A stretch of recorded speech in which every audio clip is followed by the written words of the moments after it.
حضرت سید انس رضی اللہ تعالی عنہ سے مروی ہے، قیامت کے روز انسانوں کو میزان کے سامنے کھڑا کیا جائے گا اور ایک فرشتہ مقرر کر دیا جائے گا.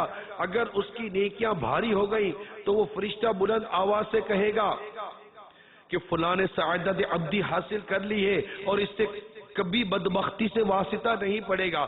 اور اگر اس کی برائیاں زیادہ ہو گئیں تو فرشتہ بلند آواز سے پکارے گا، جس کی آواز تمام مخلوق سنے گی، کہ فلاں نے دائمی بدبختی پالی ہے، اس کے لیے کبھی کوئی سعادت نہیں ہوگی. تب عذاب کے فرشتے لوہے کے گرز لیے آگ کے کپڑے پہنے ہوئے آئیں گے اور جہنمیوں کو جہنم میں لے جائیں گے.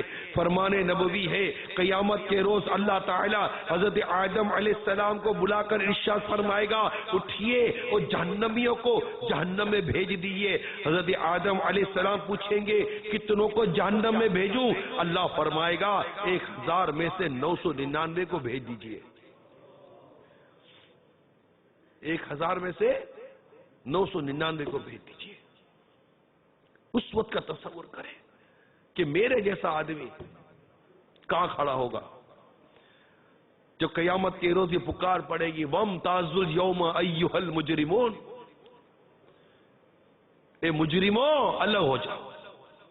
آج سب ہم مل کے بیٹھے ہیں نا، کون نیک کون بد. قیامت کے روز سورہ یاسین میں اللہ تعالیٰ نے فرمایا قیامت کے روز ندا کی جائے گی، وَامْتَازُوا الْيَوْمَ أَيُّهَا الْمُجْرِمُونَ، آج کے دن مجرموں الگ ہو جاؤ، پھٹ جاؤ. ایک روایت میں آتا ہے 1000 میں سے 999 الگ ہو جائیں گے، 999 الگ ہو جائیں گے.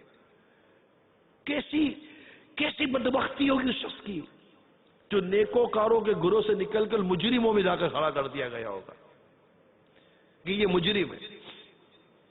اللہ ہمارا ایمان سلامت رکھے، اللہ ہمارا ایمان سلامت رکھے، اللہ ہمارا ایمان سلامت رکھے اور ہمیں قیامت کی پرسی سے بچائے، جہنم کی آگ سے بچائے اور ہماری نجات ہو جائے کاش، اور ہم قیامت کی اور اس طرح کی سختیوں کو، اس وقت کی کیفیت کو سمجھنے میں کامیاب ہو جائیں.